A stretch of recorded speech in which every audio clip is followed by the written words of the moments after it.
uh, explosions destroy more than they reveal. Um, Communication that's explosive isn't communication at all, it's detonation. It's information delivered with such force, such intensity, such disregard for receivers' capacity to process that understanding becomes impossible. You're too busy protecting yourself from blast to actually comprehend what's being communicated, too focused on surviving impact to integrate meaning, too overwhelmed by delivery method to receive actual content. So when someone promises explosive communication, when they frame contact as detonation, when they suggest information is coming with enough force to shatter your current reality, they're not promising clarity. They're promising chaos. They're suggesting that whatever is about to be communicated will arrive in a way that prioritizes impact over understanding, shock over integration, dramatic effect over genuine connection. And you want that? Want information delivered explosively? Want communication that detonates rather than illuminates? Want contact that prioritizes your reaction over your comprehension? Or do you just want to feel something? Anything? Want intensity to interrupt monotony? Want shock to prove you're still capable of being surprised? Want explosion to shake you out of whatever numbness you've been experiencing in safer, quieter, more sustainable forms of communication? Because there's difference between wanting to feel alive and wanting to be shocked into feeling, between desiring genuine connection and craving dramatic disruption, between needing information and needing impact. And confusing these desires leads to seeking explosive communication, not because you need what's being communicated, but because you need the explosion itself to make you feel like something's happening in your life. Pulse throbbing in places pulse shouldn't be noticeable. You're not expecting this. Good, apparently. Apparently, not expecting is desirable state. Apparently, being caught off guard is positive outcome. Apparently, walking through life unprepared for what's coming is how we're supposed to operate. Except that's nonsense. Preparation isn't weakness. Readiness isn't pathology. Having some sense of what's approaching isn't failure to be spontaneous, it's basic survival strategy that every organism employs to navigate uncertain environments. But here, in this framing, in this title's logic, expectation is bad. Preparation is limitation. Knowing what might be coming somehow diminishes the experience of its arrival. So you're promised something you're not expecting, as if that's inherently valuable, inherently desirable, inherently better than being prepared, aware, ready, but not expecting just means vulnerable, means unguarded, means whatever this explosive communication contains, it'll hit you when your defenses are down, when you haven't had chance to consider how you want to respond, when you're most likely to react rather than choose how to engage. And maybe that's the point. Maybe explosive communication that you're not expecting is designed to bypass your discernment, your critical thinking, your ability to assess whether you even want to receive whatever's being delivered. Maybe the explosion and the surprise work together to create state where you can't evaluate, can't decide, can't do anything except react to impact, which isn't communication, it's manipulation. It's delivering information in a way that prevents thoughtful response. It's prioritizing sender's need for impact over receiver's need for comprehension and choice. So being told you're not expecting this isn't promise of delightful surprise. It's warning that something's coming designed to catch you unprepared, unguarded, unable to respond from grounded place of choice rather than reactive place of shock. And you're supposed to get ready for that, supposed to prepare for not expecting, supposed to make yourself available for explosive communication that's specifically designed to arrive when you're not prepared. That's contradiction. Can't prepare for not expecting. Can't ready yourself for being caught off guard. Can't organize yourself toward vulnerability that's meant to be unorganized. The instructions contradict themselves, which should be a first clue that this isn't actually about communication at all. Sinuses feeling congested with pressure that has no physical source. Get ready. Imperative, command, instruction that you're meant to follow despite having no information about what you're readying yourself for, beyond that it's explosive, unexpected, and somehow requires preparation despite being specifically framed as something you can't expect. But get ready for what? Ready in what way? What constitutes adequate readiness for explosive, unexpected communication? Clear your schedule, brace yourself emotionally, prepare to be shocked. Have tissues available for tears or bandages available for wounds that explosive delivery might inflict. You can't know because readiness for unknown is impossible. You can maintain general presence, general openness, general availability to whatever life brings. But that's not specific readiness for a specific event. That's just living consciously, living present, living available to experience as it unfolds. So, get ready means nothing practical, provides no actionable guidance, gives you no actual information about what preparation involves.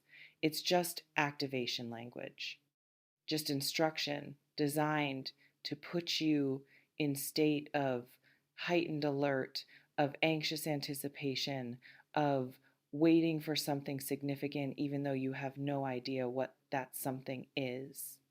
And that state, that heightened alert, waiting for unknown significant event, that's not readiness, that's anxiety. That's living with low level stress constantly activated because you're convinced something explosive is imminent, but you have no information about what it is or when it arrives or how to actually prepare for it. So you just wait, alert, anxious, convinced something's coming, scanning environment for signs, interpreting every communication as potentially the explosive one, living partially in present and partially in anticipated moment of detonation that might never actually arrive. And that partial living, that split attention, that constant vigilance for explosive, unexpected communication, that's not getting ready. That's getting stuck. Stuck in gap between now and maybe later. Stuck in space between what is and what might explode into being. Stuck waiting for something that might be completely fabricated just to keep you in this state of activated waiting. Orbital bones around eyes aching like eyeballs are pushing outward. Virgo, oh good. Specificity. This isn't for everyone. This is for specific astrological sign. This explosive, unexpected communication requiring impossible readiness. It's targeted. It's for you if you're Virgo, for someone else if they're different sign, customized, personal, relevant to your specific energetic signature, determined by birth date. Except that's not how communication works. Messages don't arrive based on zodiac placement. Information doesn't organize itself around astrological signs. People don't decide to deliver explosive, unexpected communications based on receiver's sun sign placement. Virgo just makes it feel personal, makes it seem like this message is for you specifically, rather than for anyone who clicks on it. Makes you more likely to engage because humans are wired to pay attention when they hear their name or category they identify with. Virgo gets your attention more effectively than you does because Virgo feels specific even though millions of people share that sign. And what does being Virgo have to do with receiving explosive, unexpected communication anyway? Is there something about being born in late August through late September that makes you especially prepared or vulnerable or relevant to receiving information delivered explosively when you're not expecting it? No, there's not. Virgo is just targeting mechanism, just way of making vague promise seem specific, just astrological packaging around generic content that could apply to anyone if they wanted it to, if they filled in blanks with their own situation, if they made vague promise mean what they needed it to mean. So get ready, Virgo doesn't actually mean anything except pay attention, person reading this, because we've mentioned category you identify with. It's not instruction based on your actual energetic signature. It's marketing tactic disguised as personalized guidance. And you're supposed to trust that? Supposed to believe that explosive, unexpected communication is coming specifically for Virgos based on what? Cosmic arrangement? Universal plan? Astrological determinism that decides when people born in specific month-long window receive explosive messages? That's not how reality works. That's how content targeting works. That's how generic promises get dressed up to feel personal without actually being personal at all. Temporomandibular joint clicking with every movement, sending sound directly into ear canal. Explosive communication. Let's actually examine what makes communication explosive. Volume, intensity, information content, delivery method, emotional charge, unexpected content, confrontational tone, all of above, because explosive is metaphor. Communication doesn't literally explode. Words don't detonate. Messages don't create shrapnel. So, what's actually being described when communication is labeled explosive? Usually, it means overwhelming, means too much information delivered too fast, means emotional intensity that exceeds receivers' capacity to process, means content that challenges fundamental beliefs or reveals information that contradicts what you thought you knew, means delivery that prioritizes sender's need to discharge over receiver's ability to integrate. And none of that is inherently good. None of that creates understanding. None of that facilitates genuine connection or meaningful exchange of information. Explosive communication creates reactivity, defensiveness, overwhelm, creates need to protect yourself from impact rather than ability to receive and consider what's being shared. So, promising explosive communication isn't promising good communication, it's promising difficult communication. Communication that's more about impact than understanding, more about shock than integration, more about sender's need to detonate than receiver's capacity to comprehend, and framing that as positive, as something to get ready for, as exciting development rather than concerning pattern that's concerning itself. That's suggesting you should welcome communication that overwhelms your capacity to process. Should prepare for messages that explode rather than illuminate. Should get ready for contact that detonates rather than connects. Why would you want that? Unless you're so numb, so disconnected, so desperate for intensity that explosion sounds better than nothing. That detonation feels preferable to continued silence or gentle communication that doesn't shock you into feeling. Ankles feel like they're trying to rotate in directions joints weren't designed to accommodate. You're not expecting this. Get ready, Virgo. Instructions that contradict each other wrapped around promise of explosive communication targeted at astrological sign as if birth date determines when people deliver shocking messages. Whole package is designed to activate without informing, to create state of heightened anticipation without providing actual information, to make you feel like something significant is imminent without telling you what, when, from whom, or why you should believe it's actually coming.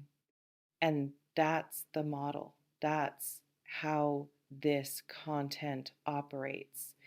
Activation without information, urgency without specifics, commands without context, promises without evidence. Get you alert, get you waiting, get you scanning for signs, get you interpreting ordinary communications as potentially the explosive one. Get you living in state of anticipation that keeps you consuming more content, seeking more guidance, looking for more clues about what you're supposed to be getting ready for. Meanwhile, actual communications happening around you, actual connections available, actual opportunities for genuine exchange, you might miss those. Might be so focused on explosive, unexpected communication that you're not present for ordinary, meaningful exchanges. Might be so ready for detonation that you can't receive gentle clarity. Might be so vigilant for shock that you can't appreciate stability. And months pass, no explosive communication arrives, or something arrives that you decide must be the explosive communication, even though it's just ordinary message you're interpreting through lens of expectation. Or actual explosive communication happens and it's destructive rather than revelatory, overwhelming rather than enlightening, exactly as traumatic as the metaphor suggests it would be. And either way, you've spent time in state of anxious readiness for something that either didn't come, wasn't what you thought, or was actually harmful rather than helpful. Time you could have spent present, grounded, available to what actually is rather than vigilant for what might explosively arrive. That's the cost.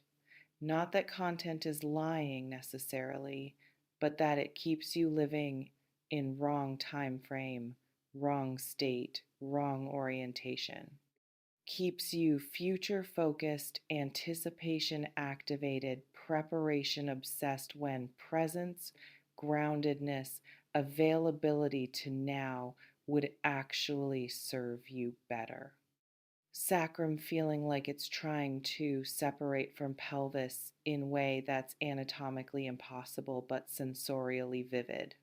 So, no, I won't confirm explosive communication is coming. Won't promise you're not expecting something that's about to shock you. Won't instruct you to get ready for detonation disguised as connection. What I'll say instead is simpler, quieter, less designed to activate. You can be present now, can be available to communications actually happening rather than vigilantly waiting for explosive ones that might arrive, can engage with what is rather than preparing for what might be.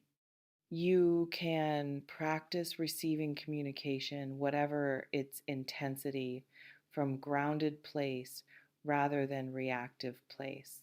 Can develop capacity to stay present even when information is challenging, unexpected, intense. Can build internal stability that allows you to engage thoughtfully regardless of how communication is delivered. You can recognize that communication framed as explosive is often communication delivered poorly, that shocking someone isn't same as connecting with them, that detonation isn't pathway to understanding. That explosion prioritizes sender over receiver, and healthy communication honors both. And you can choose differently, can choose to value gentle clarity over explosive shock, can choose to prefer sustainable connection over dramatic impact, can choose presence over perpetual readiness for something explosive that may never come or may be destructive when it does. Not as exciting as explosive communication you're not expecting, not as activating as get ready, Virgo, not as dramatic as promises of detonation disguised as connection, but honest, sustainable, actually achievable through your own practice rather than dependent on external events delivering explosive, unexpected messages determined by your astrological sign. Which serves you better, activation or presence, anticipation or availability, waiting for explosion or engaging with what's actually here? Only you can answer, but the question itself might be more valuable than any explosive, unexpected communication could ever be. Entire lymphatic system feeling like it's circulating something thicker than lymph should be. Truth isn't found in others' stories, it's discovered in your own silence. No predictions, just presence. Stay curious, stay awake.